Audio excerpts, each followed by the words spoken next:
Half 6:57.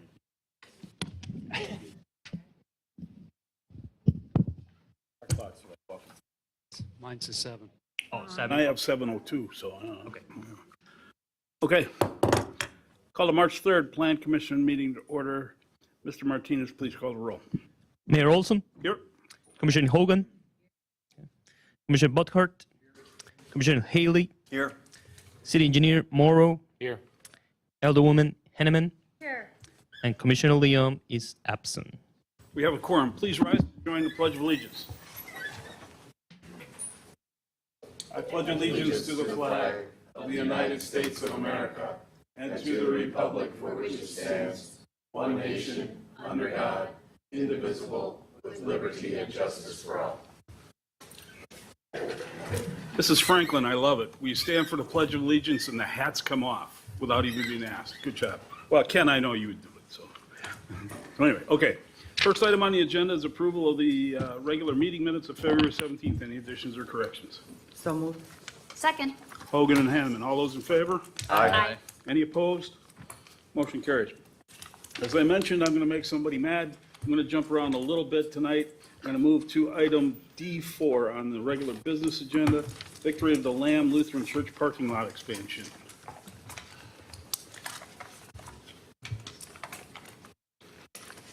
Miss X. Can everybody hear me okay? Yes. Thank you. So this application is for a site plan amendment to add parking to the back of an existing parking lot at this property, which is located at 11120 West Loomis Road. It's zoned institutional.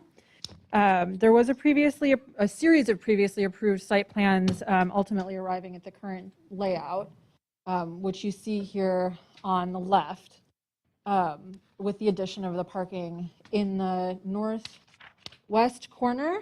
So the applicants are proposing to add 62 parking spaces and a related stormwater management pond and the required landscaping. So in general, the application, this request does meet the standards of the UDO. They are providing appropriate plantings, et cetera, and they're not impacting. There is a wetland immediately behind, just north of the, let's see if I can make this work, just north of the parking area, there's a wetland setback and buffer. So they're not impacting the wetland buffer. There will be some grading in the setback, which is allowed, and they'll be restoring it appropriately. So they are required to record conservation easements. There was a previously approved site plan with that requirement. Those easements were not recorded. So that is a required condition of this approval. Prior to any land disturbing activities, that easement be resolved. The applicants have submitted a draft, and so I'm fairly confident that'll get worked out. We do also recommend that they place boulders or other markers to mark the wetland setback or buffer so that to prevent mowing and encroachment into that area, as turf grasses are not allowed, and otherwise recommend approval of this site plan amendment. So. Questions from the commissioners? Commissioner Haley. Thank you. More comment, I guess, than a question. On the site plan, and I just want to point this out, I don't think we need to make a big deal of it, but the wetland setback on the west side of the parking lot, the silt fence seems to encroach into that area. I don't think that's necessary. And then the landscape plan shows that area as being restored with turf grasses, and that's not what we're after. That's not what the rest of the plan says. So everything is fine. They just got to be careful on the west edge of the parking lot where they put the silt fence, and that area between pavement and disturbed area gets restored with something besides turf grass. Right, so that's a requirement of the UDO, and that's what's stated in it's the standard for restoration is like seed mixes with native plants, so. Yeah, on sheet LS1, it's labeled as lawn. Oh, okay. It's a minor thing. Just clean that up. Thank you. Any other, Commissioner, City Engineer Morrow. Several years ago when this site was before us and we were looking at a playground, there was a lot of discussion about some precious oak trees on the west edge, and I just want to make sure they're still in good shape. There was. Hard to tell this time of year. Yep, so that's part of the purpose of the conservation easement. So they did do a bit of a revised tree study for this area, and there are still some mature trees that are going to be preserved here. Some of them are cottonwoods. Because this project area is small, I didn't review the rest of the property line. Okay. But it is included in the conservation easement. Mr. Eddy, you have a suggested motion? Yes, a recommended motion to adopt a resolution to amend the site plan for property located at 11120 West Loomis Road for expansion of the existing parking lot and to build a related stormwater management pond for Victory Lamb Church, tax key number 88999899000. I will make that motion. Is there a second? Second. Second by Hanneman. All those in favor of the motion, signify by saying aye. Aye. Aye. Any opposed? Motion carries. And I apologize to Ms. Blake and Mr. Mutter. I was going to do you first, and sorry, we'll do you now. D2, Carly Blake and Jacob Mutter, outlet designation removal. Mr. Martinez. Ms. Me X. again? I apologize to staff too, because I was told you wrong too. I don't mind. Okay. And let me just catch up with my notes. And for the applicants, you got two former aldermen for your district sitting here, so we know this parcel. Yep. So this application is for the removal of an outlot designation on a 3.45 acre parcel dedicated originally on CSM 6416. As the commission might be aware, outlots cannot be built upon. The property doesn't have any improvements on it, and there is a large wetland complex on it. It's currently zoned R8. So here you see the proposed certified survey map with the location of the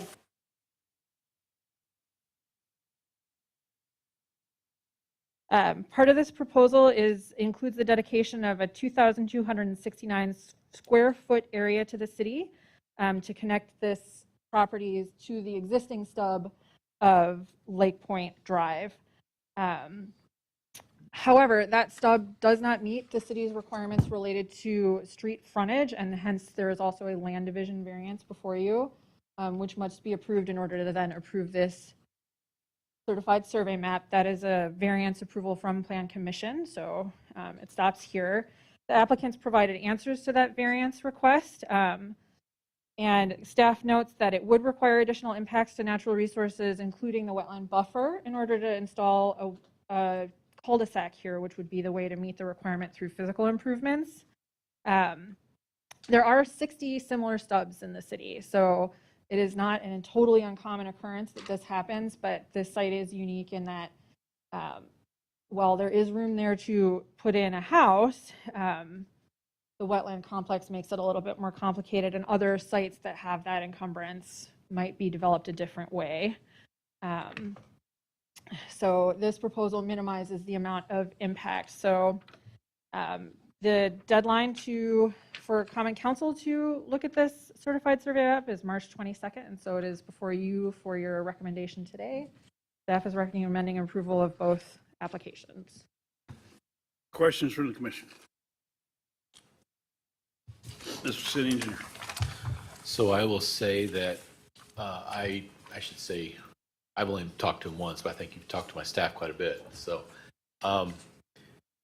it appears that this was designed and planned for back when you could doze it, you could build it. I can tell you that the applicant is going through a lot of hoops to try to accommodate the utilities, the wetlands, all those other issues. One question just kind of occurred to me.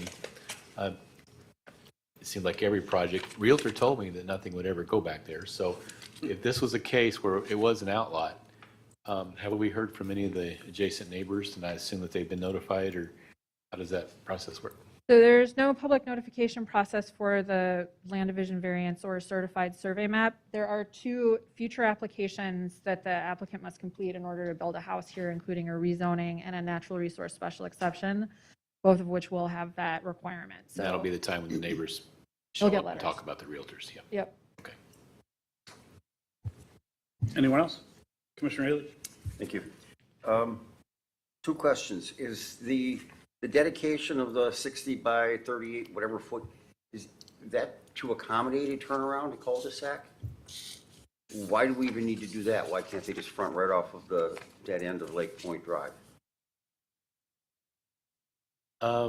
So we have a concern, and I know one of our concerns, I don't know if it was all of our concerns, was trying to snowplow. So we want to make sure that we can push snow back without pushing snow right into their driveway. So their driveway is going to come off the north tip of that and then circle back around like a big question mark is how the driveway looks. So because it's not a round cul-de-sac, we can have place to stack snow, we can just push it back and not impede their driveway. Can't that be done without dedicating this to the city? And the driveway's only going to be X number of feet wide, you got a 60-foot right-of-way.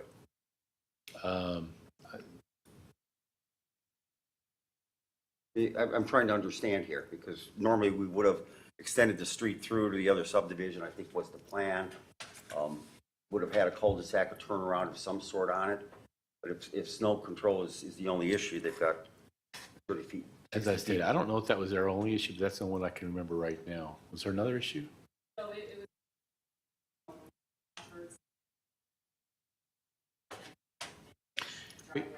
We do have some, where it looks like the driveway is basically the extension of the street and people want to drive through it, but then snowplow is probably the primary thing. So if it did not stub, like it's being shown there, and their driveway were to,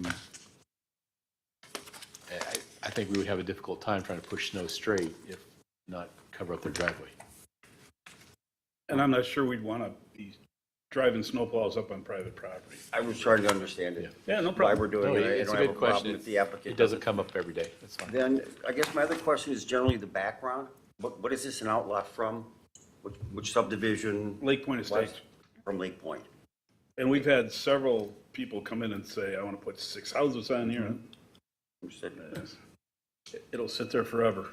Okay, and it was just deemed at the time of Lake Point undevelopable and therefore created as an outlot? Well, I'm not, I don't remember. Okay, well, I'm asking.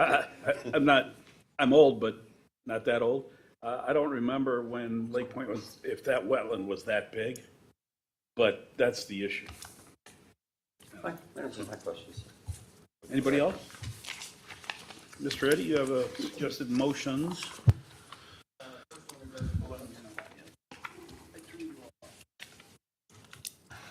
First motion regarding the land division variance, motion to adopt a resolution conditionally approving a land division variance for a one-lot certified survey map being outlot 1 of certified survey map number 6416, being a part of the southwest quarter of section 16, township 5 north, range 21 east, in the city of Franklin, Milwaukee County, Wisconsin, at generally the west end of West Lake Point Drive. Is there a second? Second? Commissioner Burkhardt, Commissioner Haley. All those in favor of the motion signify by saying aye. Aye. Any opposed? Motion carries. Mr. Eddy? For the certified survey map, a motion to recommend approval of a resolution conditionally approving a one-lot certified survey map being outlot 1 of certified survey map number 6416, being a part of the southwest quarter of section 16, township 5 north, range 21 east, in the city of Franklin, Milwaukee County, Wisconsin, generally west end of West Lake Point Drive. So moved. Is there a second? Second. Hanneman and Haley. All those in favor? Aye. Aye. Any opposed? Motion carries. All right, we move back to the regular order of business. Thank you, you guys. Actually, the rules state that if we move you up on the agenda, you got to stay for the rest of the agenda. That's how this works. Anyway, okay. Good luck, take care. Item C1 is a public hearing on fiduciary real estate development, multifamily apartment complex. We're talking about a special use and a site plan application. Mr. Eddy. City of Franklin Plan Commission will hold a public hearing on Thursday, March 3, 2022 at 7 p.m. in the Common Council Chambers of Franklin City Hall, 9229 West Loomis Road, Franklin, Wisconsin 53132, to take public comments regarding an application by Fiduciary Real Estate Development Incorporated on property owned by Cardinal Capital Management Incorporated to request approval of a special use to allow for the development of the former Nature's Nook gas station, single-family house properties into a multifamily residential apartment complex known as the Seasons at Franklin, containing up to 252 apartment units consisting of two-story units with 20 and 24 unit configurations. Total unit counts are 12 buildings with a mix of 30 studio units, 96 one-bedroom units, 102 two-bedroom units, and 24 three-bedroom units, with a single primary access off of South 27th Street on parcels located at 9801 South 27th Street and 9605 South 29th Street. Property zone B4 South 27th Street, mixed-use commercial district. Tax key numbers 902-996-506006 and 902-996-6001. This public hearing is being held pursuant to the requirements and standards of Section 15-3.0701, General Standards for Special Uses, 15-3.0703, Detailed Standards for Special Uses in Residential Districts, and 15-9.0103, Applications for Special Use Permit of the City of Franklin Unified Development Ordinance. A map showing the property affected, full legal description, the application, all supporting materials are available for review and may be obtained from the city clerk by way of request to the Department of City Development at Franklin City Hall, 9229 West Loomis Road, Franklin, Wisconsin, 53132, during normal business hours. A copy of the proposed special use resolution in draft form is available and open for inspection by the public in the office of the city clerk at Franklin City Hall, same address during normal business hours. Public is invited to attend the public hearing and provide input. The proposed draft form resolution is subject to revisions following public hearing and the further consideration of the Plan Commission and the City of Franklin Common Council. Appears we have a properly noticed public hearing. I will open it in a minute, but first, the brief tour by staff and then a presentation by Mr. DeRosa. So we're going to skip the staff and go right to Mr. DeRosa. Great. Good evening. Thank you. But The clicker. he need the need- presentation? he needs his Yeah, if you presentation. could pull up, that would be great. Thank you. And again, folks, we'll get to the public hearing after his presentation, so you know what we're talking about. Okay. Good evening. My name is Tony DeRosa with Fiduciary Real Estate, 789 North Water Street, Milwaukee, Wisconsin, 53202. Good evening, and thank you for the opportunity to be before you this evening. What we're going to cover this evening is a little bit of information about our company, our background, the subject property, our vision for the property, and some of the challenges that we're working on and our vision for it. First slide, a little bit about us. We're based in Milwaukee. We're a local experienced developer focusing on the luxury market rate housing, mixed use development. We do retail, commercial, as well as some medical office developments. We were founded in 1984. We've grown our company into one of Wisconsin's largest residential real estate companies with an owned portfolio in excess of 8,000 apartments to date. Now what I'd like to do is give a brief overview and show you some of pictures of our recent projects that we've completed to give you a feel for the quality of our work. The one that you see on the screen before you is called State Street Station. This is in the heart of the village of Wauwatosa on State Street. This was a 2-acre site that we redeveloped in partnership with the city of Wauwatosa. It's 148 apartments, over 20,000 feet of retail. Very challenging site in terms of lack of infrastructure, high groundwater, a blighted site, as well as significant contamination on the property. Here's another image of the property showing ground floor retail of roughly about 20,000 square feet. It's been a very successful and well-received project in the local community. The next project on the screen is called Arabelle Apartments. This is in downtown Cedarburg at the south end of downtown. This was a 4-acre urban site. This was the home to a former closed-down elementary school. Blighted, environmentally challenged. We built 69 apartments here. It's been 100% leased since we opened 2 years ago. This slide gives you a feel for the quality of our work. This is a project in Cedarburg. We're known in our business as providing best-in-class level of finishes as well as amenities. This next project called Orchard Hills, which is in Oak Creek, as a firm, and why we're here tonight is we're big believers in investing in the South 27th Street corridor. Orchard Hills is a 225-unit development that we completed 2 years ago and has been very successful since we opened it. Here are some interior photos of our clubhouse there. So our team, I've introduced myself. I have two other my teammates here this evening, Dave Farrell and Ashley Poole. Our design partner is AG Architecture, And our civil engineering and environmental consultant, we have Chris Carr here from the Sigma Group. So a little basic information about the property we're here to talk about this evening. It's approximately 24 acres. It's the former Nature's Nook property. As I'm sure you've all driven past it, and over the years since they've closed down their operation, it's become somewhat of a blighted site and a common dumping ground for many people in the area. It's currently zoned B4 in the South 27th Mixed-Use Commercial District. What we're proposing here this evening is a residential density of approximately 10.5 units per acre.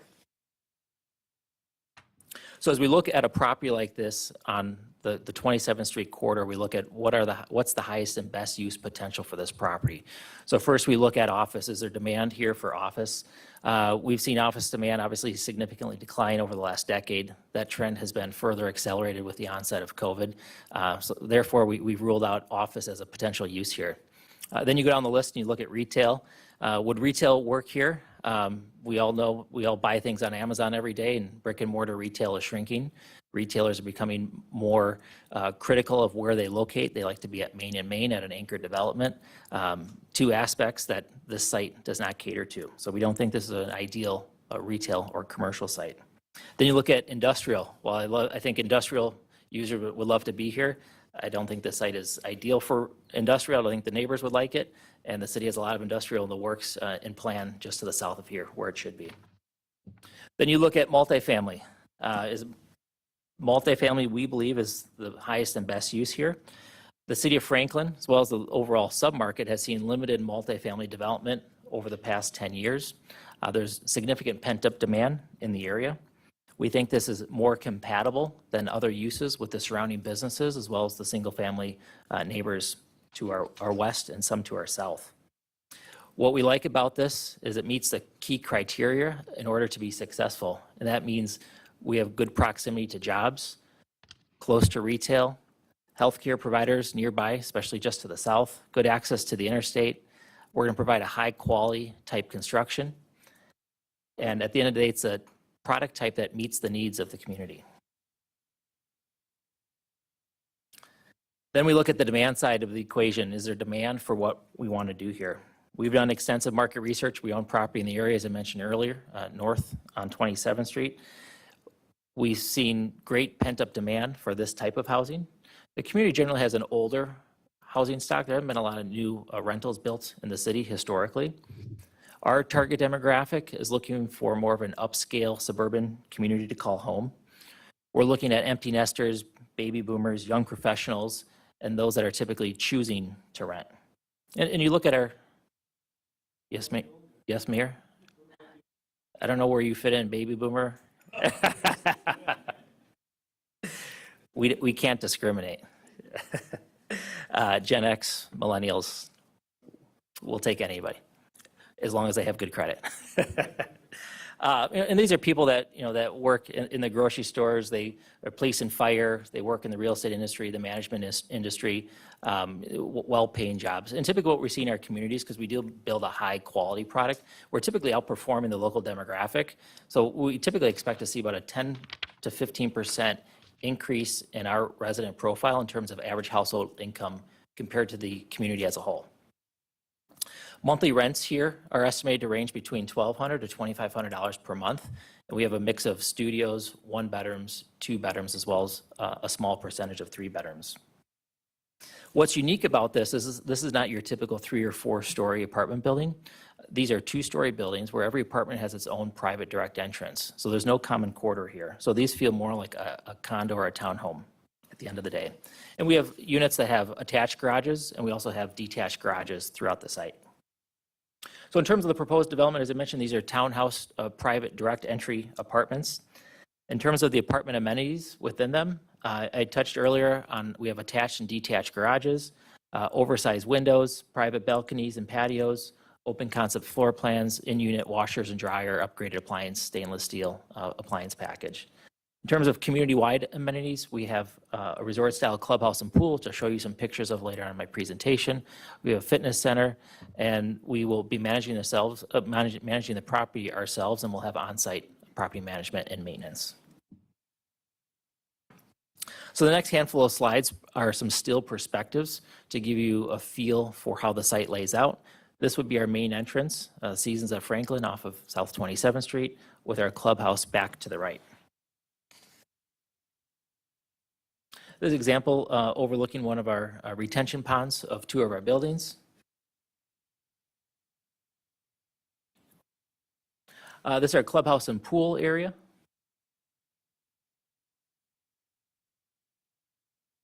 Outdoor amenity spaces, we have an outdoor TV, we have grilling stations, outdoor seating areas.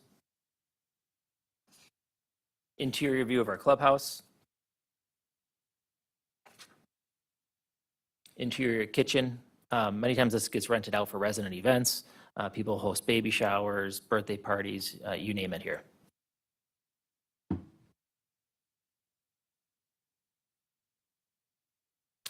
This slide to give you a feel for the level of finish.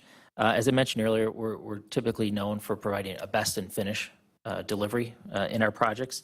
What you see here are open concept floor plans, upgraded stainless steel appliances that are counter depth, very small detail, but it's not typical in your typical apartment.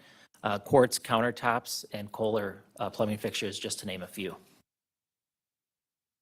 So now in terms of the site plan itself, so access is provided off of South 27th Street. We have an emergency access planned at the north end of the site along the north property line. We've been successful in designing this site around the goal of trying to preserve a majority of the tree line that exists on the west property line as well as the south property line. And I have a follow-up slide that I'll get to that'll highlight that a little bit better. The buildings on the west property line are set back significantly further than what your code requires in terms of building setback. We think that achieves two things. One, to preserve the woodlands, and two, to be a better neighbor in terms of being set back further from our neighbors to the west. The site has a significant amount of challenges due to the wetlands that run through this site. We worked very closely with the DNR last fall up until the end of the year and to trying to minimize our impacts to wetlands. We worked on numerous iterations with the DNR and different site plans and densities. And ultimately, they issued us a permit at the end of last year that allowed us to fill just under 700 square feet of wetlands.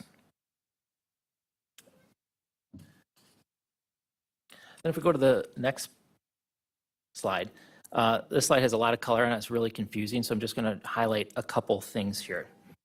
This is the plan that we included in our natural resource protection plan that we submitted to the city. Well, as I mentioned, not everything is legible here. I wanted to highlight a couple things for you. This plan does a better job of highlighting the trees that we're preserving along the west property line. You see all the different shading in the blue and the pink. And the west property line for orientation would be the top of your screen. And that's the part where our border is with the single family homes to the west. So we've done a pretty good job, I think, of preserving that. And then on the south property line as well, where there's a jog in the plan, if you go a little bit to your right, you have to think, you could go down a little bit more, just south of that. Another tree, woodland area that we've been able to preserve. And our woodland, we are fully compliant with the woodland ordinances. As you notice, is the kind of green area that cuts through the site diagonally from top left to bottom right. A significant amount of wetlands through the property. That's our wetland belt, if you will. The highest quality wetlands would be closer to the northeast part of the site, which would be the bottom right portion of the screen. And then as you go back towards the top of the screen, you kind of follow that green wetland. They become more lower quality type wetlands. So we worked with the DNR and they based their permit on our ability to limit our access to the two areas that are circled or the black ovals. So if you went out there today, you would see that there's two existing farm crossings from when Nature's Nook operated the property. They cross the wetland in two spots. So our permit, which allows us to fill roughly 670 square feet of wetlands, are limited strictly to those two spots. And those crossings exist today, so that 670 square feet is more kind of ancillary to the crossing itself, more than completely plowing through the wetland, if you will. Without those two crossings, it cuts off roughly 45% of the site. So without a permit for 600 square feet, you cut yourself off significantly in terms of development potential here. This also allows, with this plan, for the site hydrology to continue to remain as it exists today. That goes from the top left of your screen and goes at a diagonal towards the northeast and to the north. I put a little box on the chart here, or create a little chart showing our impacts of 670 square feet. City of Franklin requires us to mitigate 1.5 times, which is 1,006 square feet. Our plan shown here is just shy of 2,000, so we're exceeding the city's requirements. We have wetland buffer impacts with this plan of approximately 5,000 square feet. Mitigation required is roughly 7,500, and our plan as shown on the screen is roughly 99,000 square feet. So I think we've actually, I think the process worked in working with the DNR to come up with a plan, because this was not our first plan, this was our 10th plan. And I think at the end of the day it worked, and actually I think we've gotten a plan that I think we're all very proud of right now. The next slide, I typically would not include a landscaping slide, but because there's so much going on here, I just want to highlight a couple things. One, the darker green shade at the top of the screen, that's the existing tree canopy that will be preserved. And then you can kind of see how the rest of the site is for the most part designed around these wetlands and how we've been able to preserve them and actually have turned them now into a feature for the overall development.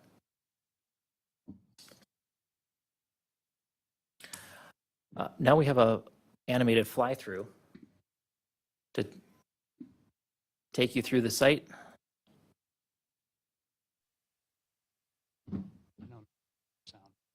So, It's much better with sound.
Excited about this opportunity.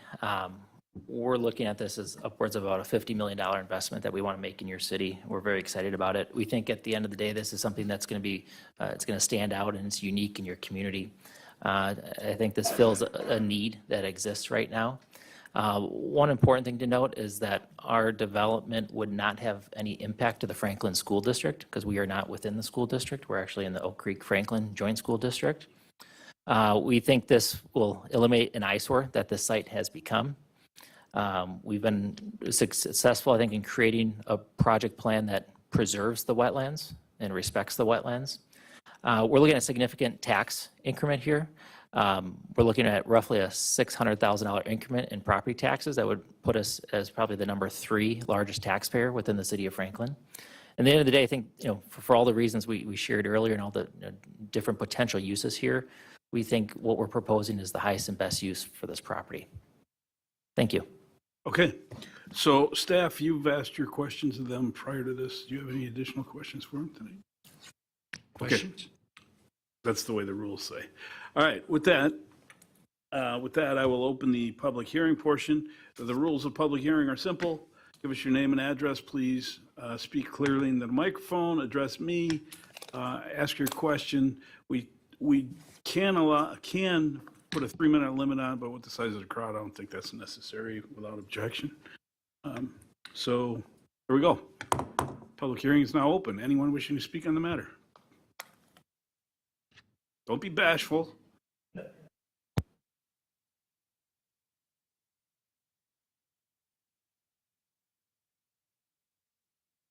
Are we on? Okay. Okay, I live at 9850. I'm on the very end. And my big problem with Tell us this, your name, though. my name is David Goes, 9850 South 31st Street, Beautiful. 53132. Okay. I own the property. I got 2.5 acres there. And my neighbor's got a property right next to me. He's about 1.5 acres. And there's a stream that comes from the new subdivision from Oakwood to Fitzsimmons. Now, all your retention ponds up there dump in a stream under the ground, run down the side of 31st and cross into my yard. And through my yard into Nature's Nook. Now, over the past, as long as that subdivision's been there, that ditch has got bigger.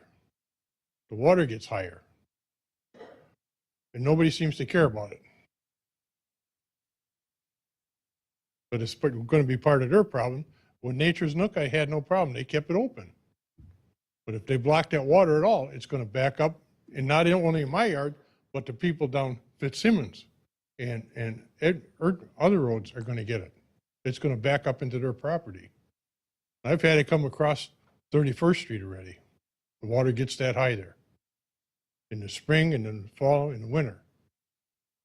And what are they going to do about keeping those people out of our properties? You're putting a lot of people in a small area. Okay, Okay? you can answer it. Thanks. You got an answer for that? I- Right now. No, we don't, The DNR is going to have to oh, come. this is for us to hear from you, not Yeah, the other way around. okay. But they heard it, we heard it. Yeah, I'm just worried about it. Yep, I got it. Okay, thank you. Not now. We don't do the back and forth, but if you have a question for him, Oh, I was going to ask, I have my civil engineer here this evening. If you would like a technical response to his question? let's wait after. Oh, after, okay. But yes, we'll do that. Anybody else? Anybody? Come on, don't be bashful. Yeah. Gary Schmidt, Get up to the mic though, Gary, come on. 9780 South 31st Street. We're just kind of looking for if you could put, if it goes through a berm with like, say, pines on top of it, just to keep that, our property isolated from that. I know there are trees there, but a berm would be better with pines. Okay. Thanks, Gary. What was the address? 9780 9780. Okay, thank you. Anybody else? South 31st. Anybody else? All right, seeing nobody else rise, I will close the public hearing on this matter. Do you want to bring your engineer up and address the water issue? Yes, please. This is Chris Carr with the Civil Group. He's our civil engineer. Yeah, thank you. We're well aware of the ditch. I think if anything, we should be able to improve the drainage there. The old crossing most likely has an undersized storm sewer. When we redo the crossings in the road, we'll be able to size the storm sewer for the 100-year and maybe even the 500-year. So I would hope that at least on our site, we can't help the upstream stuff, but on the downstream, we're going to be keeping the ditch, and by us, we'll be able to upsize the storm sewer. So I would think on our side that if anything, we should be improving the drainage and helping water move through a little quicker. So, Okay. Thanks. No. Okay, we know. Okay. Any other questions for the applicant, Mr. City Attorney, or City Engineer? And let's turn.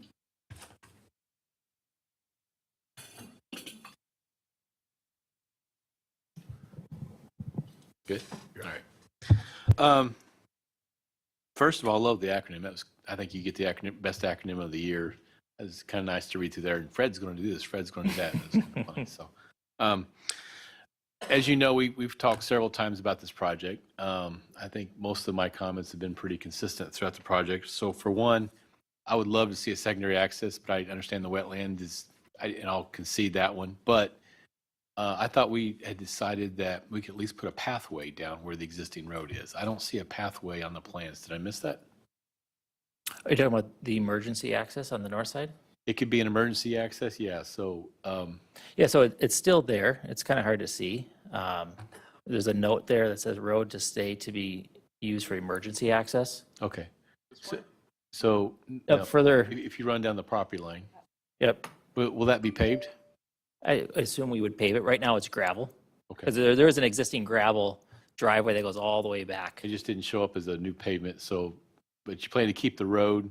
Correct. I guess I would ask that that be paved for a pathway, okay? That's fine. We talked a lot, and I thought you said it was a good idea, and we were going to try to do this, have some sort of a pathway going to the hospital property. So the idea is someone would work for, say, a doctor's office or the hospital itself, and then future we could talk to the hospital about bringing a pathway up to join it. So if you live there, you could work there, kind of thing. It wouldn't have to come out to 27th Street. Because we had talked, we kind of show one at the, where those 3 landscape trees are shown. There is a stub to there. Okay. I was looking for one on the north end, so, okay, I apologize. And we can look at, what is the right location for it relative to, tree canopy and what would the hospital like to see. And- Okay, that's good. All right. And so maybe you're showing me my eyes are just going bad, I guess. It's hard to see. When the DOT, I think it was during our DOT discussion, I think the DNR was on, we had a big discussion on, they would love to see cross access between your property and the property in that, say, the Cutout South property. I do recall the conversation about trees. I understand the conversation about wetlands. The DOT would seem to be really insistent that they want to see some sort of cross access. Where does that stand with the DOT? I don't think I saw a response in the packet. No, there hasn't. I mean, a lot of the focus has been on working with the DNR on the environmental side and the wetlands, as that seemed to be the hottest, the most sensitive aspect of the overall development in terms of what is even could be permitted here. There's obviously challenges with bringing access through other properties, through ours, through that traffic, as well as a public street extending through our site, which our preference is to not have public streets through our development.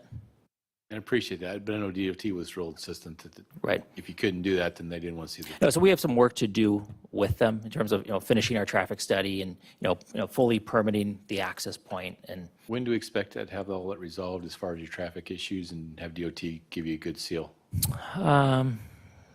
it could be a couple months Okay, potentially. all right. I need some clarification. Did I just hear you say that the DOT doesn't want it developed if you can't get a cross-access easement?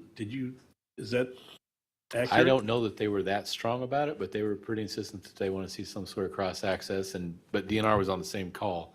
Right. So hearing state folks discuss with state folks, the DOT folks were really insistent on wanting cross-access. The DNR was, hey, wait a minute, there's some significant wetlands. I appreciate that. But there's also that, there's an agreement hanging out there as far as what year was it when the city signed an agreement that talked about access, future access on that portion of 27th Street? I don't know that we signed it. It was kind of jammed down our throats, 2005 or so. Yeah, so there is that hanging out there, and I don't know, anyway, that was related to signalizations.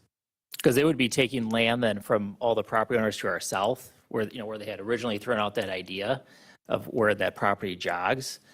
They'd be cutting through everybody's backyard, through ours. We'd be violating the city's woodland ordinance. So I think that's that was It kind a of long our position with back them. and forth, and Right. we were watching the ping Let pong. me suggest that the DOT solves their own problems and not create more of ours. Okay. And So, Representative Rodriguez would be good to help us out, and we have another state rep sitting in the back. This is the typical stuff that drives everybody nuts. Go ahead, Mr. Rosa. I don't have anything else to add to that. and the last issue, and again, correct me if I'm wrong, but I don't think I saw any sort of walkways along 27th Street. You have all your walks coming out to 27th Street. Looks like they just stop at the right-of-way line. Last I heard, it's probably going to be 2030 before DOT does anything in this section. And even then, it's probably going to be a fancy mill and fill. It won't be anything significant.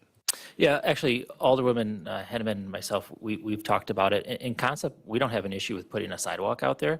It's more of a question of how do you get a sidewalk out there for a couple of reasons. One, that's our highest quality wetland, and we have floodplain. As you go, just to the right, or which would be to the north of our entrance there, This would be in DOT right-of-way, right? and DOT right-of-way. Yeah. So I don't have an issue if we need to grant an easement, do we put money aside for it in the future?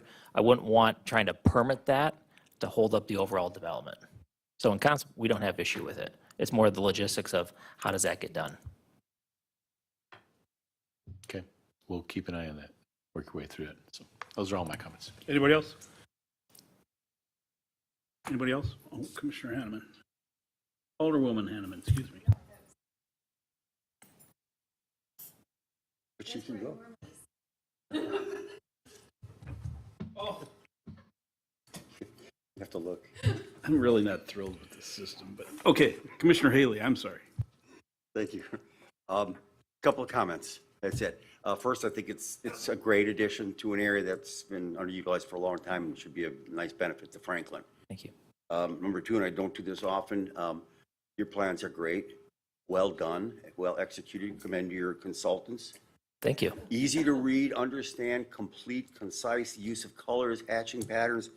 I was able to do my usual very detailed review, great ease. Well, your staff pointed us in that direction, so I have to give kudos to them, Well, in they were addition to our next staff. Because the staff report was also exceptional. I love the new format. I don't know if we're going to adopt that more often, but very simple to read. It was very easy to get through and digest and understand exactly what the issues are.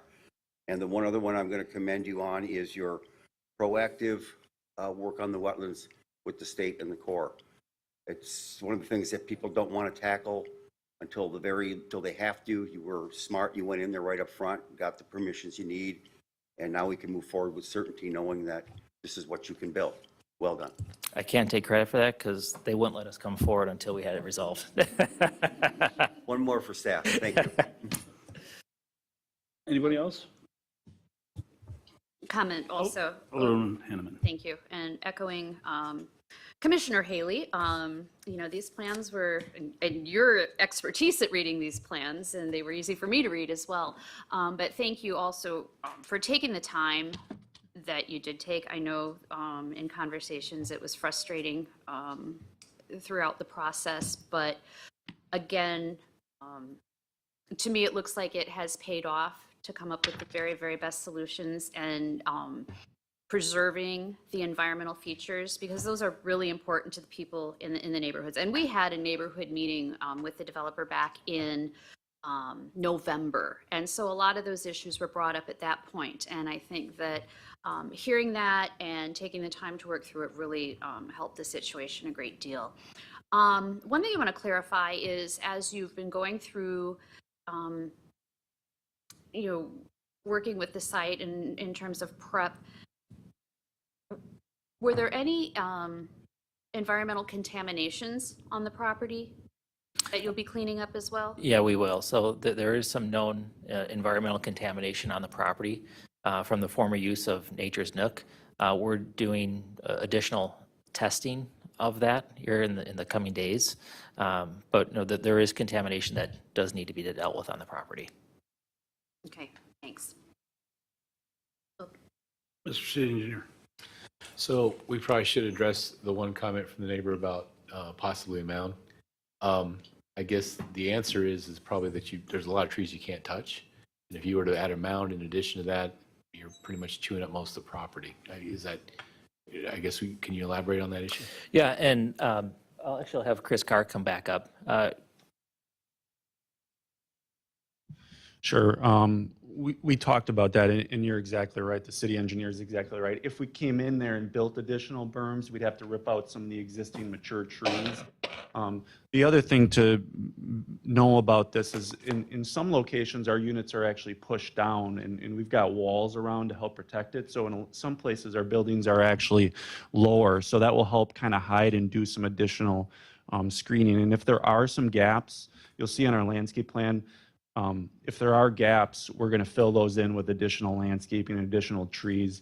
It's just a little difficult to put a big berm in without losing a lot of area, but we're certainly going to go far away just to make sure we don't impact the views and really help with the screening. So we understand that that's an issue, and we're going to work hard on that and the water issues. So appreciate the comments. Anybody else? Commissioner Burkhart. I didn't have much. I just did want to echo the comments about the quality of the submittal, and then also the format that staff took on this one. That's one of the few notes that I actually had in my review, was how much I like the format. I agree that it was easily digestible, so I appreciate that. Progress is made. Anyone else? Mr. Eddy? You want me to read some motions? I think we're done. Okay. I have a motion to recommend approval of a resolution imposing conditions and restrictions for the approval of a special use for a multifamily residential apartment complex development use upon property located at 9801 South 27th Street, 9605 South 29th Street. I'll make that motion. Second. Hanneman and Haley. Discussion on the motion? All those in favor, signify by saying aye. Aye. Any opposed? Motion carries. Mr. Eddy?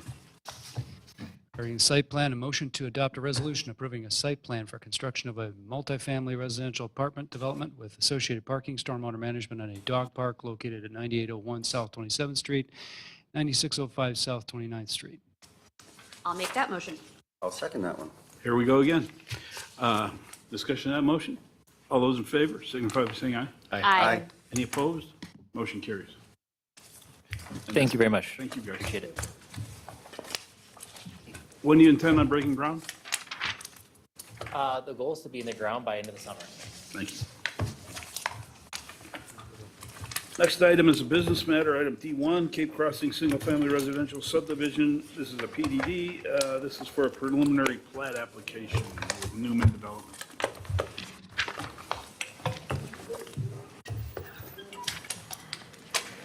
Mr. Lindgren, Mr. Obarski, good evening. Good evening. Good evening.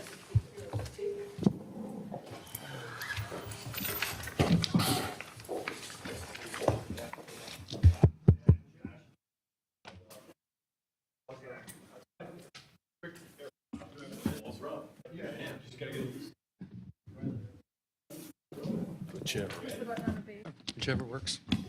Got it? Yep. Oh, they're both off. Oh, there we go.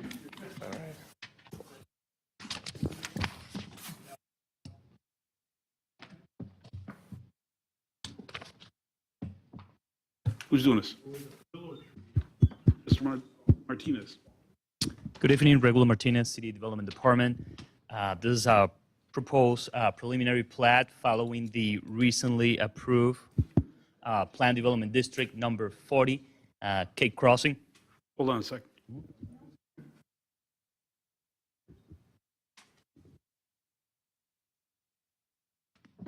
Okay. Location of the site, West Ryan Road, end of the city, just next by Franklin, Muskego city limits. Just some quick facts, 84 acres. There's approximately new 1.2 miles of new right-of-way that is being proposed with this plat. 130 single-family lots, that is the approved number by the Plan Development District, that is divided in two areas, the villas with 76 lots and the estates with 54 lots. And also it would include 6 outlots for the clubhouse, the amenities, buffering, open space, stormwater areas, natural resources, path, and utilities. Site improvement costs for the development, that information has not been provided by the applicant. That is a requirement of the UDO for preliminary plats. That's why in the recommended resolution, there is a condition that they will need to provide that information for the final plat. Okay. As I mentioned before, two development areas, the estates and the villas. As you know from the previous plan development district, the difference is that the villas will allow for smaller lots, smaller houses, while the estate will allow for larger homes, approximately 12,000 square feet for the estates, the lot size, and 9,000 square feet for the villas. The estates will be further north, and the villas will be to the south in the area that is more closer to Ryan Road. I would like to just to show this detail. This is the part of the development that is adjacent to Ryan Road. In the staff comments, staff have recommended that the applicant provided sidewalks on both sides of the new South Cape Crossing Boulevard. They have addressed that, and now you can see sidewalks on both sides. And according to the comprehensive plan, there's a recommended pedestrian and bicycle facilities on this part of Ryan Road. So the applicant has addressed that, and now we can see the Ryan Road on the north side, a path on the north side of Ryan Road. Some part of this path will be in the right-of-way area, and the other part will be on the landscape easement that the applicant is proposing. In the conditions, the final design will be subject to engineering review and approval. For example, this crossing has to be redesigned because the preferred design is that it's straight. So, but those details can be resolved with engineering. On the west end, so it will terminate here. We contacted the city of Muskego. They don't have plans for a future path on this side of Ryan Road, so it will end there for now because there are no future plans on the Muskego side. I would like to mention also that there is a wetland here, so the applicant will need to obtain the approvals by the DNR and the Army Corps. If this wetland is deemed artificial, that may be a possibility. So that's also a condition that the applicant will need to work on. Before you go back, yeah, yep. please go back, thanks. So somebody explain to me the sense in putting this in if it goes nowhere. And that's an innocent question. That's not so innocent.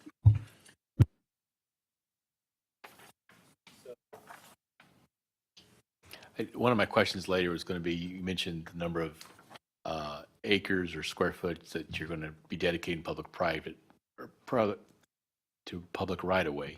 Does that include the triangular portion down that we're looking for a trailhead? I was just curious if. Dedicating that to public right-of-way? Public right-of-way? Is that considered part of your calculations for dedication? I don't believe None so. at this time. Getting answering your question. No. So I haven't announced this publicly yet, but Friday afternoon I got an email. So you know that we have applied for 2 grants. One was a CMAQ grant I really thought was a long shot, and then the TAP grant I thought I had a pretty good shot at. We were notified that we actually won the TAP or the CMAQ grant. So it's 80-20. So we need to get together and start talking about how to actually design the trailhead right there that we referenced in the grant application. Absolutely. I will tell you, so that's good news. I can't tell you time frame yet as far as all that. But to answer the mayor's question, through the process of designing the 116th Street Trail, DNR has given us fits about extending it south of Ryan Road because across the old rail bed, We Energy's pathway, wetland issues, and there's been a lot of discussion. We're trying to convince them. But as an alternative, they've encouraged us to look at extending the trail over through Muskego over to the South North Cape, and that would connect to a trail that's already constructed that north-south on Durham South Road. North Cape. Yeah. That would tap into that and then get you to go all the way to wherever to the southwest. So in addition, we haven't officially adopted it, but there's a Ryan Creek Trail project, master plan, I should say, and it shows a trail along the north, or at least doesn't say which side, but that goes along Ryan Road to the east. So it is conceivable that Ryan Road could be a major, if you will, a 10-foot pathway corridor, east-west. Maybe at the trailhead, the trail might go to the south. On south, I don't know how that's going to work out yet, but this does a tremendous amount of help to make both of those issues more realistic, and it's less money the city would have to spend if we get the developer to do it. So help me understand. This trail is the old interurban rail. Yes, And sir. and it goes down here a little bit, and it bends around, and then it heads south adjacent to Loomis Road. Yes, sir. And it connects up with, or it could connect up with an already existing trail in Yep. Muskego. Yep.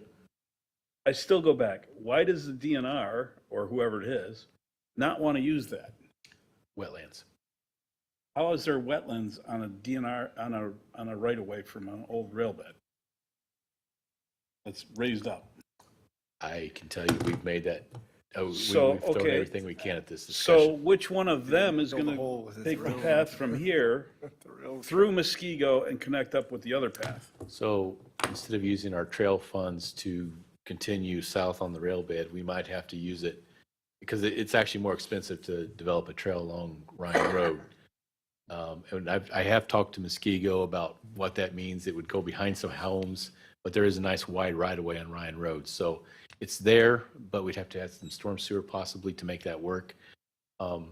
So that's, anyway, that's, again, we're early in the stage, but I would love for the trail to go south. But regardless, even if we are allowed to go south, this would allow, you hear about all the walkers up and down Ryan Road, they could actually get to this new trail that we're putting in. I'm not hung up on it. It's just, you look at it, there's nothing to the west. What are we I doing? didn't say it made sense. So, but okay, that's- all right. that's- Anybody else?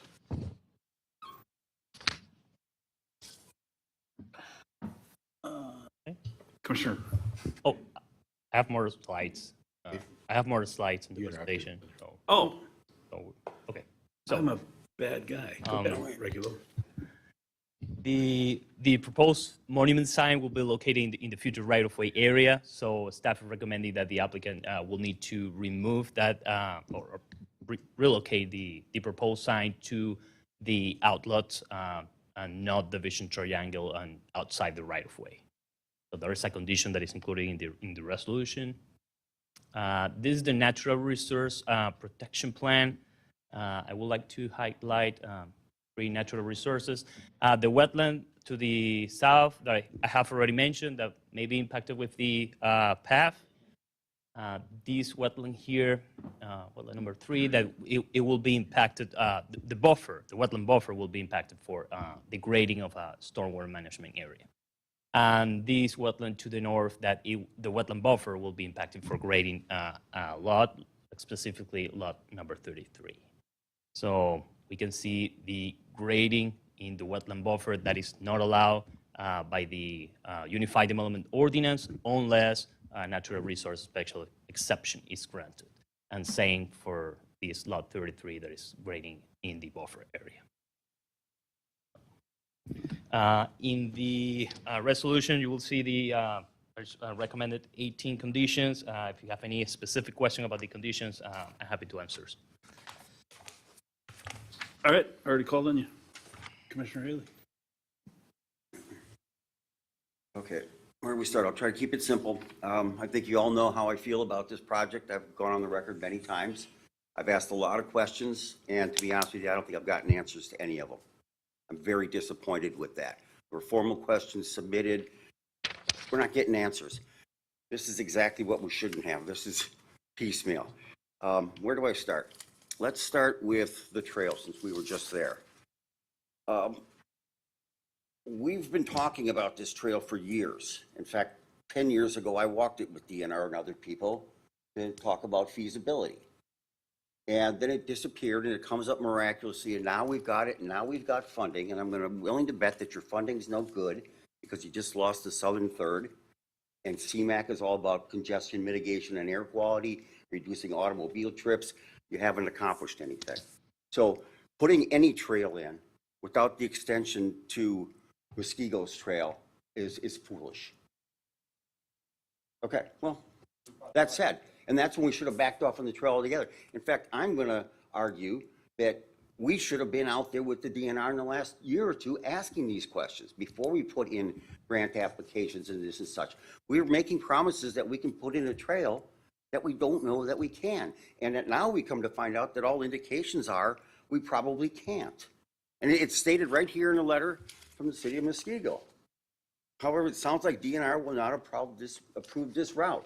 When I went to the public meeting regarding the trail, we talked about connection points, and I said, why put in a trail if it doesn't connect anything? I was immediately told we have an agreement with Muskego to they will come in as soon as we build it and extend it on out to Cape Road. Okay, well, that apparently isn't happening or never existed because people have known for a long time that the DNR is not good with this. And maybe they could be, but you got to work with them. It's the only way to find out. Okay?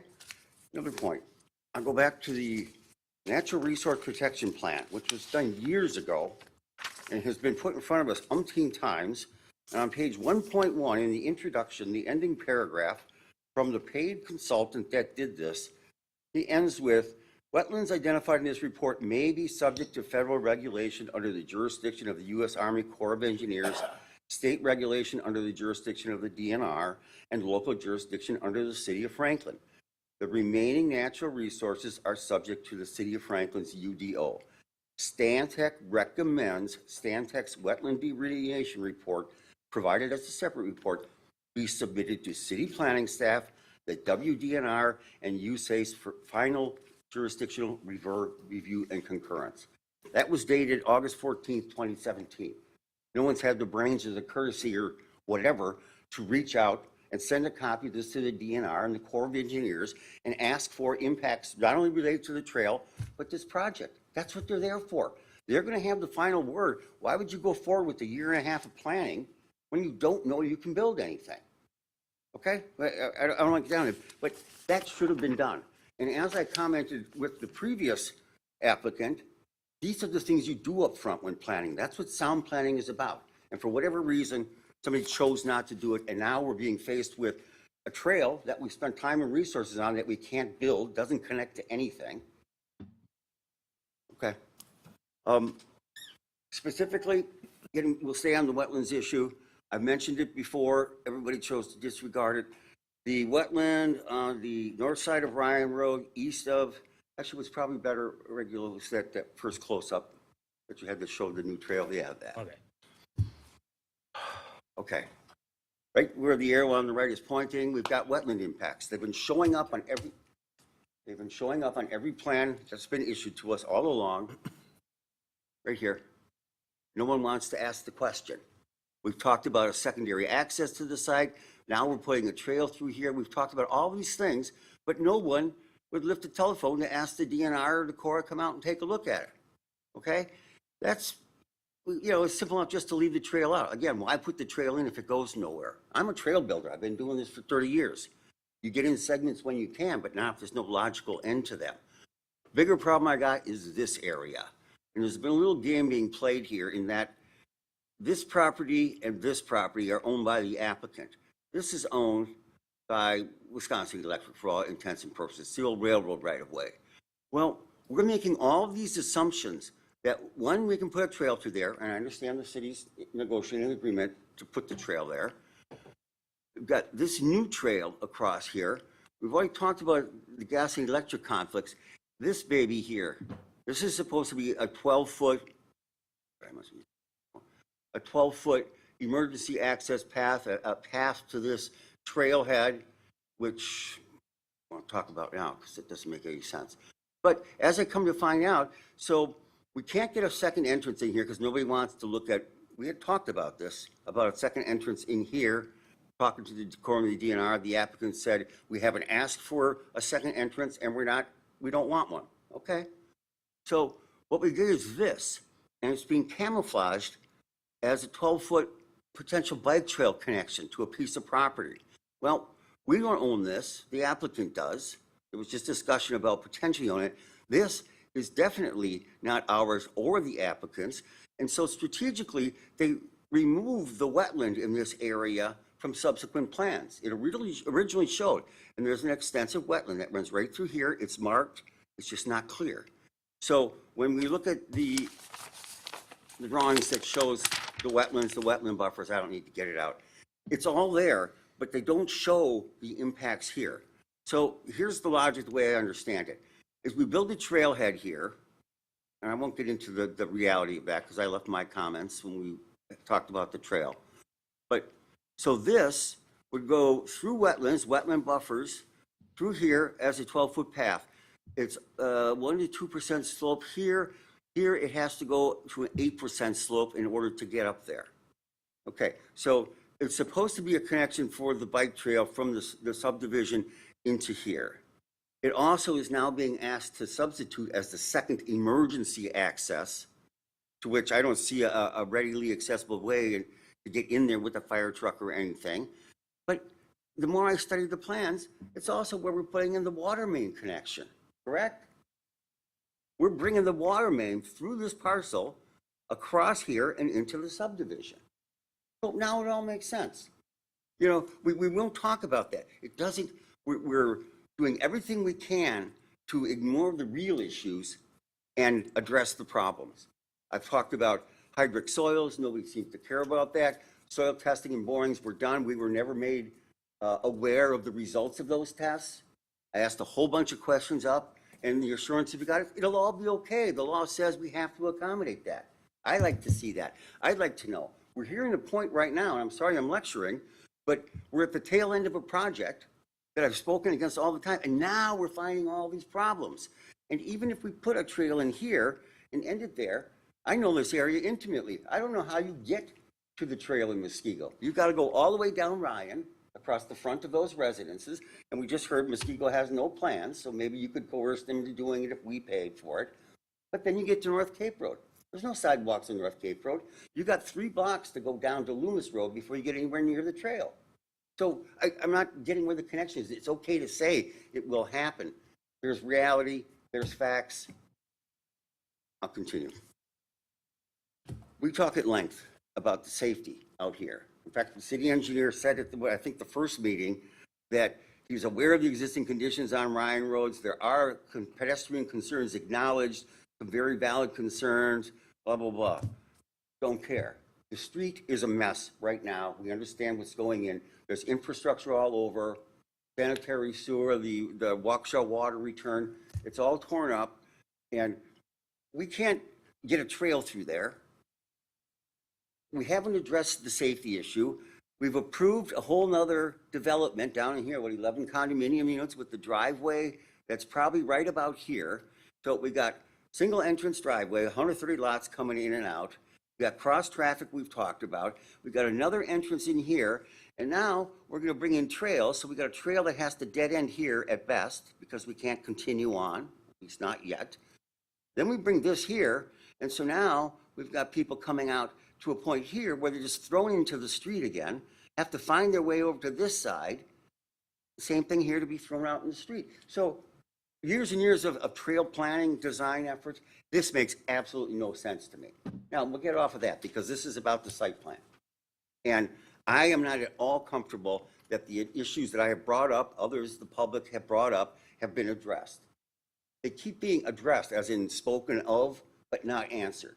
I've been waiting for the answers. Never got them. There's supposed to be all these that were formally submitted by the alders. Where are they all? The reality is we've still got the hydric soils. It's clearly labeled right on the new drawing here. Okay, they're all listed right there. Hydric soils. Oh, but we don't really care about that. I believe the quote at the time was, I wouldn't worry about that. It's something to worry about. Okay? This is the stuff that makes successful developments or not. It's in the details.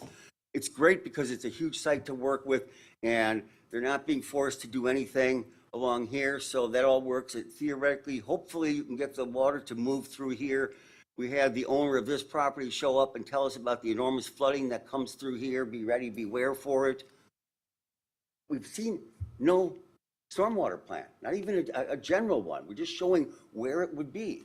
And we're expected that, well, ultimately, engineering staff, somebody will review this and approve it, and it will have to comply with those. Well, why can't we, as the plan commission, the recommending body, see at least that up front? I spoke of the previous applicant. Their plans had everything I needed to see right there. These plans, I have to scour for hours, and all I keep finding is what look like deliberate omissions. So let's not go there. I can't in any way support the site plan. There's many things. For some reason, our ordinances require an estimated site improvement cost, that was to be provided prior to this or with this submittal. For some reason, they refused to give us that. Oh, well, we'll wait till it's all approved and then we'll get quotes and then we'll tell you. This is information we need to make decisions. And I don't understand what the resistance is. It could have been very simple, okay?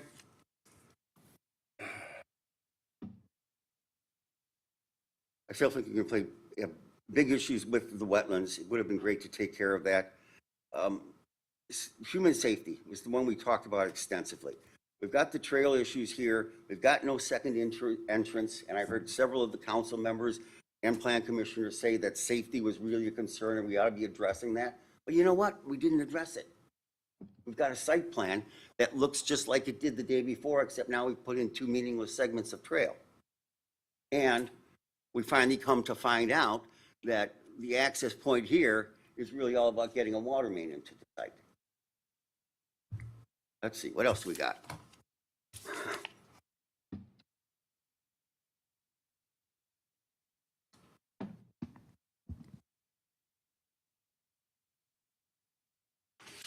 No. I don't know. I could get into all kinds of details. You see, I've got it here. Point is, it doesn't pass muster. Plan commission weighed in. It went to the council. The council has approved it in concept. Now we're being asked to approve the site plan. This is not a plan worthy of approving it. Too many unanswered questions, too little information. I looked through it and I got questions. I went crazy. I dried up a highlighter.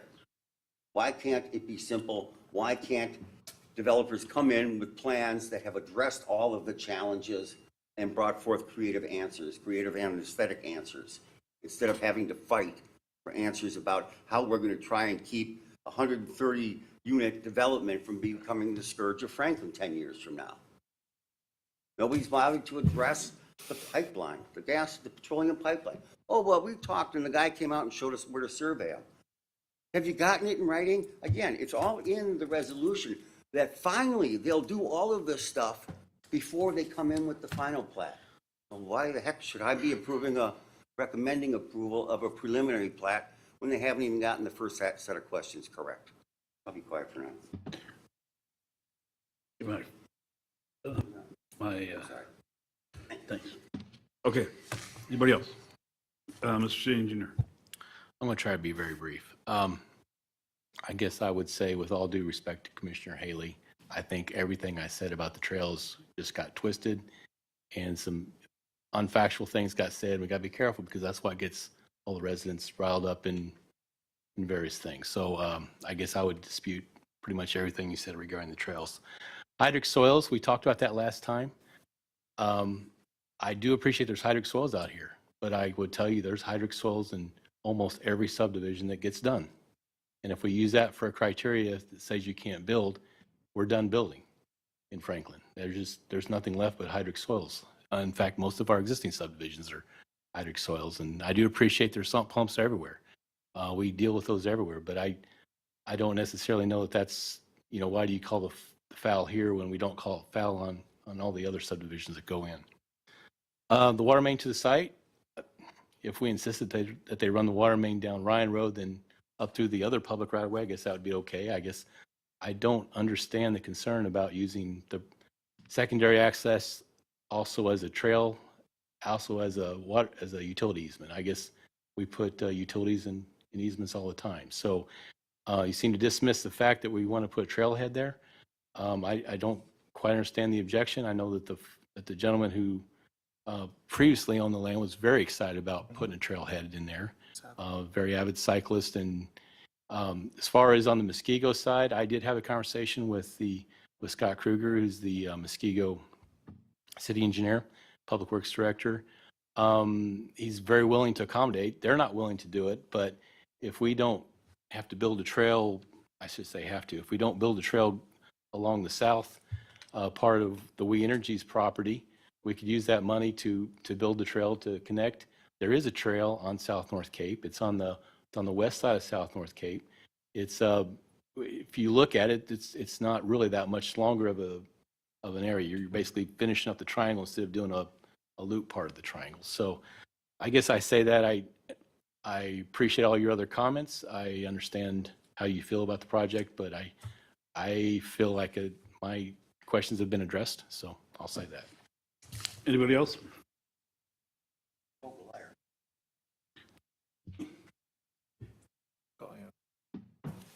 Anybody else? Commissioner or Alderwoman? Thank you. I guess I'm wondering why we can't get that NSRE prior to the preliminary plat approval. Preliminary plats are subject to a 90-day shot clock. You couldn't possibly get an NRSE done and Okay. through here in enough time unless the applicants would have to exceed to allowing an extension of that time period for some unknown time frame. Okay.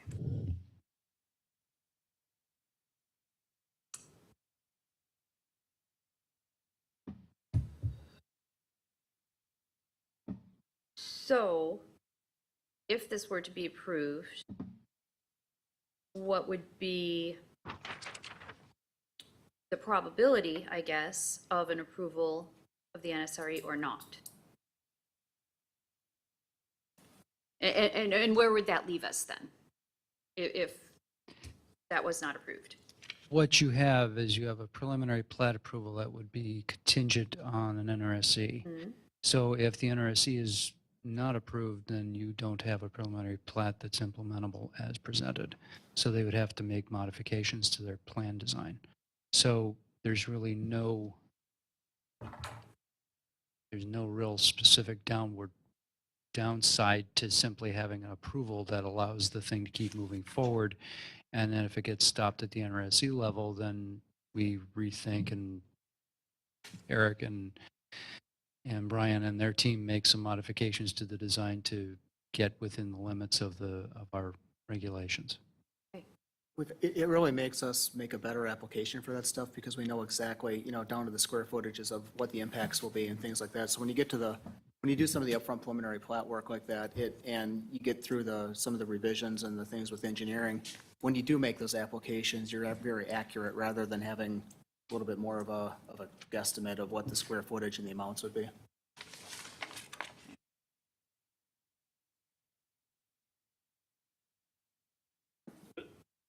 For now, yeah.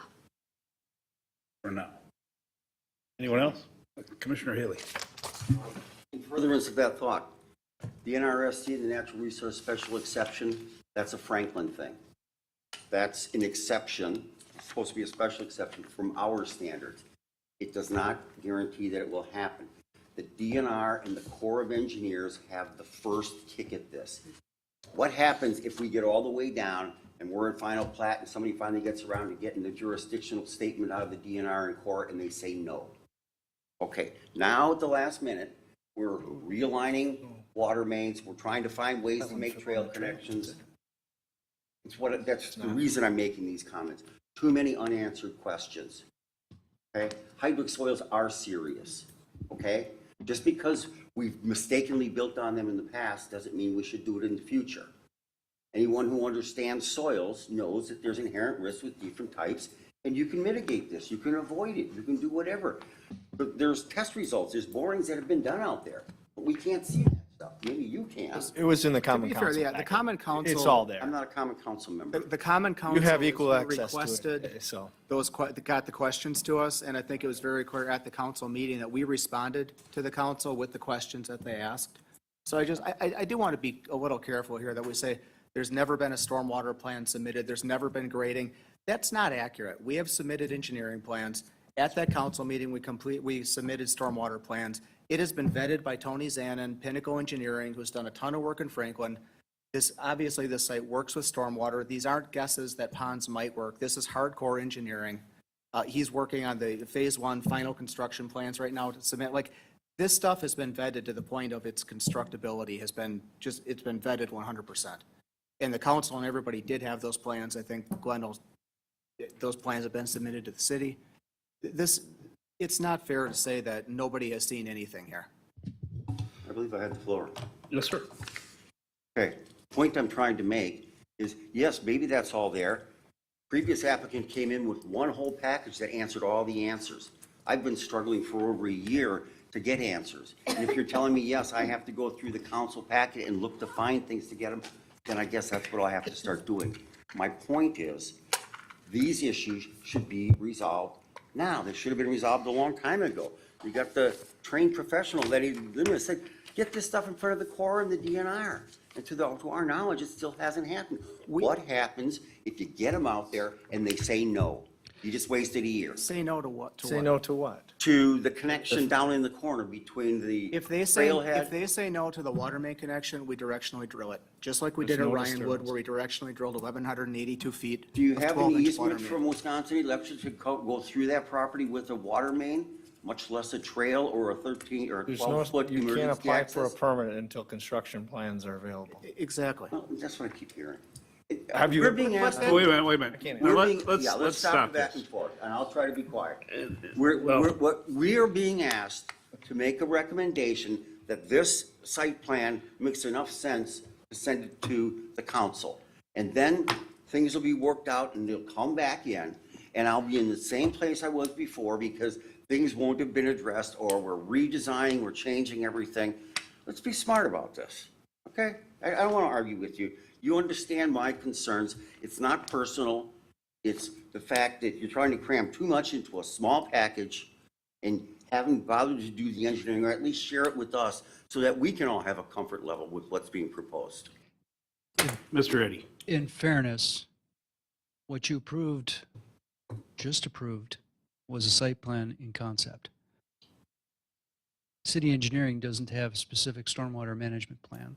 They don't have a specific utility construction plan. They don't have an erosion control plan. Everything is concept.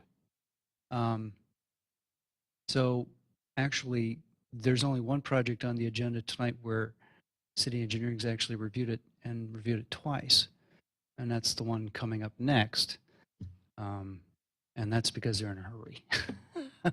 They're the ones with the steel that's about to hit the site. With respect to the hydric soils, I reviewed the study of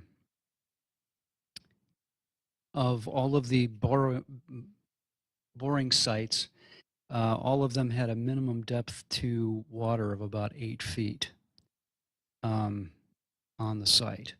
So it would seem to me that unless we're talking about massively reorganizing the site, and it doesn't appear to be from the design, from the grading design, the chances that they're actually going to hit the water is not likely.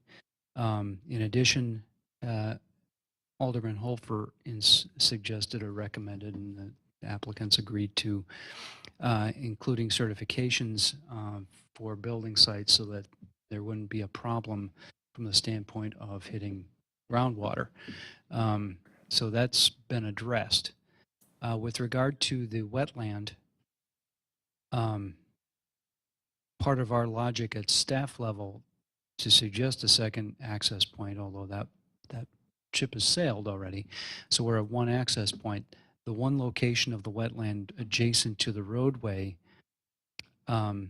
we've actually seen it. Regulo and I both went to the site. We've both seen it. It's a roadside ditch next to a driveway. If you look at it, it's not a wetland. There's nothing about it that would qualify as a wetland, except to the extent that it was created because somebody put a road there like 100 years ago. So the extent that it would impact a wetland that's basically cut off from anything else, I mean, we're the ones that suggested, you probably will get an exemption, just on the face of it. I'm not the technical expert. That would be somebody at DNR who would address those issues. But I would find it hard to believe that they would say, you know what, no, you're not going to do that, because it's just by the characteristic, it's not associated with any kind of wetland complex. It's just simply a place where water happened to collect and then the water did what it did. So I don't think that's really an issue that's going to be a problem. From the standpoint of locating the water line, water lines under city regulation are exempt from any kind of regulation as it pertains to wetlands. We consider them essential services, and therefore we don't subject them to further stipulation or further regulation or further approvals. They are simply passed along. And so it's sort of up to anybody else who would have jurisdiction to decide that those are problematic. And until they have that specific design shown, asking DNR for an opinion is sort of like asking them if, well, I don't know. Anyway, they're not going to give you one. They only respond when they're asked specifically, and that's, which is to say, an application for review. So they're not just going to, you can't just pick up a phone and say, well, what do you think? And they're going to say, well, I don't know. Show us some stuff, submit an application, submit documentation. And they go through that process. I think this application with all of the conditions that we've attached to the resolution indicates that there's still a lot of work to be done. And the applicant will readily admit that there's still finalization of things to complete. But this allows them to have a roadmap on which to complete items going forward, so that they can actually get to the point where the site construction can actually occur. That's all this does. It gives them an opportunity to roadmap out what they're going to do next, or what they're going to finalize next, and get that ready for engineering review and other things. That's it. The two access issue, I believe, was put to bed a long time ago by the fire and police chief. And they agreed that the two street-wide boulevard entrances accomplished what they were looking for. The hydric soils,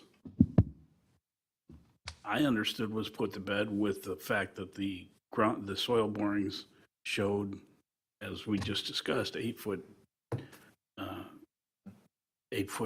water table. So we got to be careful that we don't rehash old resolved issues constantly. I mean, we heard that at the council meeting from the alderman that was vehemently opposed for whatever reason. So we need to be careful. So anyway, all right. Let's try to move on. Mr. Eddy? Yes. We have a motion to recommend approval of a resolution conditionally. Wait a minute, before we do that, do we condition this on the NSRE? Yes. It's- Condition number 6. Okay, thank you. That answers that. It's Go ahead. included in a resolution. Recommend approval of a resolution with 18 conditions, conditionally approving a preliminary plat for Cape Crossing subdivision at 12200 West Warren Road. I'll make the motion. Is there a second? Second. It's city engineer, Hanneman's second by city engineer. And this is normal order of business, so it's 4 affirmatives. All those in favor of the motion signify by saying aye. Aye. Any opposed? No. Mr. Martinez, would you call the roll? Commissioner Hogan, Aye. Commissioner Buckhart, Aye. Commissioner Haley, No. City Engineer Morrow, Aye. Alderwoman Henneman. Aye. And the count? 4 ayes? 4 ayes, One 1 no. no. No, 1 absent and no One absent. abstentions. Motion carries. All right, you got another one? Thank you. That's it. Thanks, guys. Come on up, guys.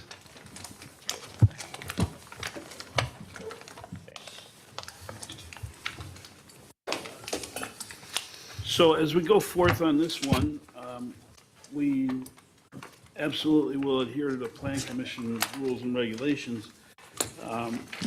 But perhaps I can shortcut some of this by asking the question, most of these waivers we've already granted to Saputo and to others. Several of them we have. This one actually has far fewer waivers than Saputo had. This one only has about, I think, 17, 16 or something like that. I'm not kidding, guys. The Saputo is into the 30s, I think.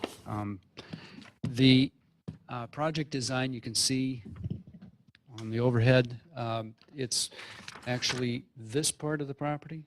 It's Lot 1 of the CSM. Next slide. I bring this up only because this was something that actually was adjusted. You'll notice there's a little bit of grading into the outlot.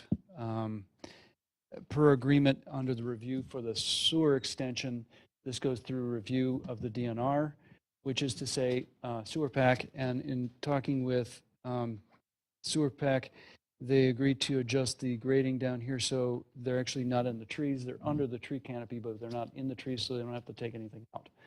So actually, it actually worked out better. It's a better design. Next slide. This is the overall NRSE or NRPP. You'll see the slight grading limits under the tree canopy, and obviously look at that lovely image there. So it looks like some kind of amoeba or octopus. That's what I thought. The overall design is for 271,753 square feet or thereabouts building on Lot 1. There is no wetland on this property. All the impacts, all the existing environmental resources, natural resources that are constrained are all on the outlot, and as well as Lot 2, which we've previously discussed. Next slide. This is the overall building plan with the utilities layout as shown. As I mentioned, this one actually has a very specific, we have all the specific design requirements in. Engineering has already reviewed it. Third-party consultant on the stormwater management's already reviewed it. I included those review comments in your package, just so you're aware that they've been reviewed, and they've been responding to those plans and making their way through most of those comments to get to a finalized deal. Next slide. This is the overall landscaping plan. We also have two connections, one here and one over here. This one here is a more straightforward connection because of the grading, because of the relative level of topography. This one here, you'll notice, kind of goes this fun little jog down there because it's significantly, I think the road is significantly higher at that point than the grading in the paved area, I think. 7 feet. So there's a 7-foot differential from here down to there, so they had to do a nice little jog to comply with ADA requirements. The overall landscaping generally is compliant. We made a few technical comments regarding locations of water lines and so on, and so they've adjusted some of the landscaping to comply. It otherwise complies with the technical requirements of the ordinance as well as the PDD design standards. Next slide. Here's the overall building facade. This is the proposed design. What I like about this thing is you see all those overhangs. Roughly half the building frontage along Oakwood Road has got some kind of overhang, so people have shading. There's benches and other receptacles located under here. This is the overall design. Again, these are sort of the standard building materials that are constructed. They've differentiated the facade.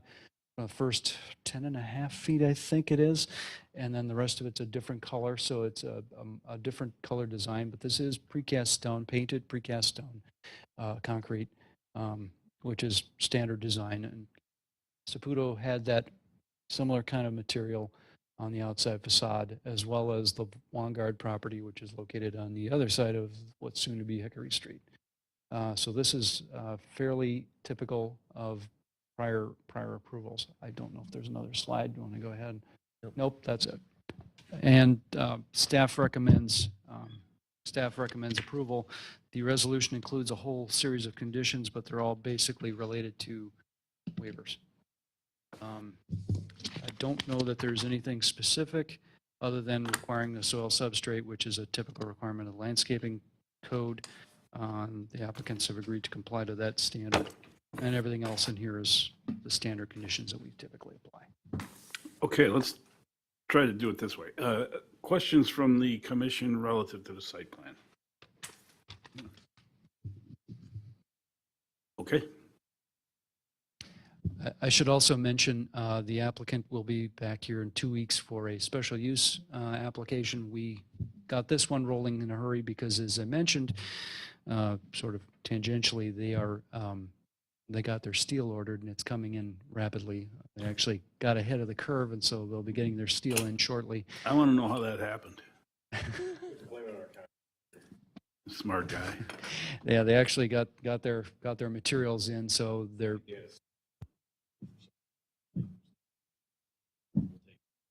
Yeah, so I mean, we're doing the site plan now. We're coming back in 2 weeks with the other portion, which is a special use for the e-commerce warehouse development and also for the overnight truck parking for this site. Any questions, Commission? All right, have at it, man. Okay, first is a requested waiver from the design standards, sections 15-3.0444 B.D.1.A.4 pertaining to parking. We just, by the way, this is for business park area design standards under PDD 39. We just need 4 votes to approve any waiver. A waiver, is there a motion to waive the standards for the parking? I'll make the motion. Second. Hanneman and Hogan. We're doing H's tonight. This is good. All those in favor of waiving that requirements? I know. H's have it. Makes me feel either special or outcast. I don't know. All those in favor of that motion signify by saying aye. Aye. Any opposed? Motion carries with 5 votes.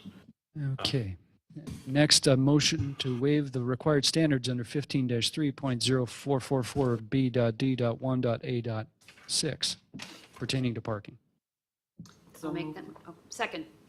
Hogan and Hanneman. Discussion? All those in favor of that motion signify by saying aye. Aye. Any opposed? Motion carries. Mr. Eddy. Motion to waive the required standards under 15-3.0444 B.D.2.C.3 pertaining to bicycle and pedestrian amenities. So moved. Second. So we're going to do Burkhart and Hogan. Okay. I was going to give it to you, Kevin. All those in favor of that motion signify by saying aye. Aye. Any opposed? Motion carries. I'm not going to ask for discussion on the motion unless somebody jumps me, okay? Mr. Eddy. Okay, next, All right, unless somebody interrupts me. Don't make the comment then. a motion to waive the required standards under 15-3.0444 B.D.4.A.3 and 4 pertaining to building character and design. So moved. Second. Hogan and Haley. All those in favor? Aye. Aye. Any opposed? Motion carries. Mr. Eddy. Finally, a motion to waive the required standards under 15-3.0444 B.D.5 pertaining to signage. So moved. Second. Hogan and Hanneman. Mr. Ogden, you had something? Okay. All those in favor of that motion? All those in favor? Aye. Any opposed? Motion carries. These are all passing unanimous. Mr. Eddy. Next is following our series of waivers to South 27th Street Design Overlay District Standards. These require 5 votes to approve. Motion to waive required standards under 15-3.0352A pertaining to parking. Is there such a motion? So moved. Second. Keeping up the trend. Hanneman and Hogan. All those in favor? Aye. Any opposed? Motion carries with 5 votes. Mr. Eddy. Motion to waive the required standards under 15-3.0352B pertaining to parking. So moved. Second. Hogan and Haley. Burkhart, you got to jump in here and break the trend. I'm done. I was in. All those in favor of the motion signify by saying aye. Aye. Any opposed? Motion carries 5 votes. Mr. Eddy. Motion to waive the required standards under 15-3.0353C4 pertaining to pedestrian considerations. So moved. Well, let me get in there. Second. Okay, Hanneman and Morrow, we broke the trend. All those in favor? Aye. Any opposed? Motion carries. I don't know why you're so bashful, Adam. Mr. Eddie. On 6 or wherever it was. A motion to waive the required standards under 15-3.0353G pertaining to central areas and features. So moved. Hanneman and Hogan. All those in favor? Aye. Any opposed? Motion carries. Again, these are passing unanimous, 5 votes. Yes. A motion to waive the required standards under 15-3.0355A3, A4, A6, and A10 pertaining to building character and design. Second. Hogan and Hanneman. All those in favor? Aye. Any opposed? Motion carries, 5 votes. A motion to waive the required standards under 15-3.0355C4 pertaining to building materials. So moved. Second. Hanneman and Haley. All those in favor? Aye. Any opposed? Motion carries, 5 votes. Mr. Eddie? All right. A motion to waive the required standards under 15-3.0355C5 pertaining to building design. Second. Hogan and Haley. All those in favor? Aye. Aye. Any opposed? Motion carries, 5 votes. And the last one. Last waiver is a motion to waive the required standards under 15-3.0355C8 pertaining to building location. So moved. We've broken a trend. I congratulate Commissioner Burkhart on making the motion and Hogan for seconding. All those in favor? Aye. Any opposed? Motion carries. We should have done a roll call on that one, just on principles. Okay, the last one is a motion to adopt a resolution approving a site plan for the development of an approximately 271,753 square foot speculative industrial building with associated parking, loading areas, and stormwater facilities generally located at West Oakwood Road, the northwest quarter of the parcel adjacent to this future Hickory Street, otherwise known as Lot 1 of Certified Survey Map Number 9362. Aye. Morrow and Hogan. All those in favor? Aye. Any opposed? Motion carries unanimous.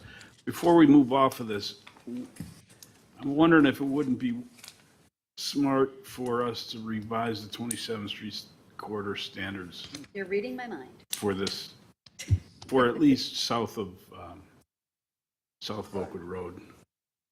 Even south of Bryan. Would you like that, Commissioner? I'm okay with that, but I'm thinking that we might want to keep maintaining some higher standard as we head north, so. The development north of, we're going to have the parcels with Wheaton.